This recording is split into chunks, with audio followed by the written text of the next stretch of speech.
Ինձ համար շատ տպավորվել է բոլորովին վերջերս նախորդ տարի մեր հարգարժան թոշակառուներից մեկի հետ ունեցած իմ խոսակցությունը, երբ որ նա ասում էր, որ 50 քանի հազար դրամ թոշակ է ստանում եւ այդ 50 քանի հազար թոշակից մոտավորապես 27-28 հազարը ծախսում է տունը տաքացնելու վրա,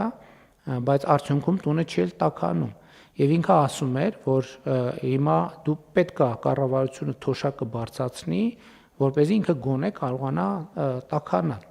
Ես սկսեցի հետազոտել այդ իրավիճակը կոնկրետ հասցեով, կոնկրետ տնով։ Եվ ես արձանագրեցի ինձ համար, եթե մենք օրինակ վերցնենք եւ 20,000 դրամով բարձրացնենք թոշակը,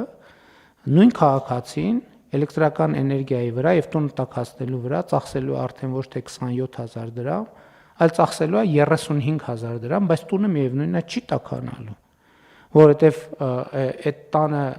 կան բազմաթիվ խնդիրներ, սկսած պատուհաններից, վերջացրած դռներով եւ այլն, վերջացրած պատերով եւ այլն եւ այդպես շարունակ։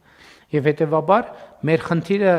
մենք սովորաբար ինչով ենք գնում, ասում ենք դե 27,000 դրամը քիչ է տունը տաքացնելու համար, եկեք ծախսենք 35,000 դրամ, բայց մեկը 35,000 դրամով էլ տունը չի տաքանում, միևնույնն է, որովհետև տունը տաքացնելու համար մենք ընդհակառակը պետք է մեծ հաշվով փորձենք ծախսել ավելի քիչ,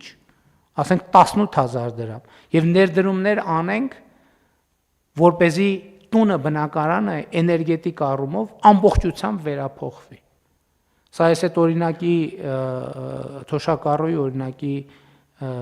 վրա եմ բերում, ինչու, որովհետև ես հետո մեր գործընկերներին այդ խոսակցությունից հետո խնդրել եմ գնալ հետազոտել տունը, տալ եզրակացություն, թե ինչն է խնդիրը, ինչպես կարող ենք, եւ մեր եզրակացությունն էր, որ փողի ավելացմամբ, ուղղակի զուտ փողի ավելացմամբ մենք խնդիրը չենք լուծելու։ Մենք ընդհակառակը կարող ենք, եթե մենք անենք պատշաճ ներդրումներ, որը իհարկե այլ տրամաբանություն է ենթադրում, մենք ընդհակառակը էլեկտրական էներգիայի կամ տուն տաքացնելու վրա կծախսենք ավելի քիչ եւ կունենանք ավելի տաք եւ ավելի հարմարավետ բնակարան։ Եվ սա է էներգետիկ վերափոխման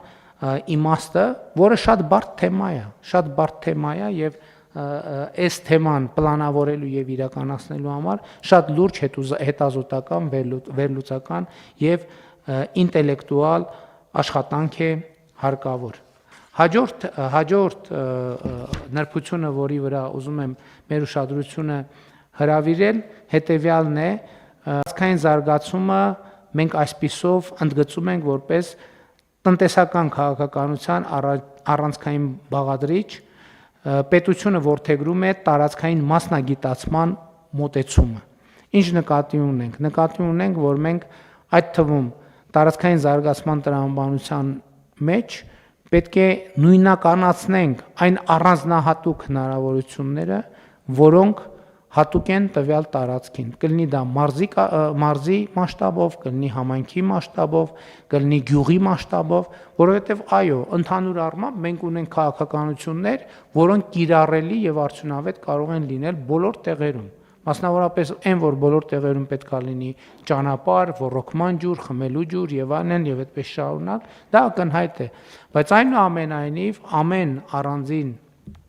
վերցրած համայնք, մարզ, բնակավայր կարող է ունենալ զարգացման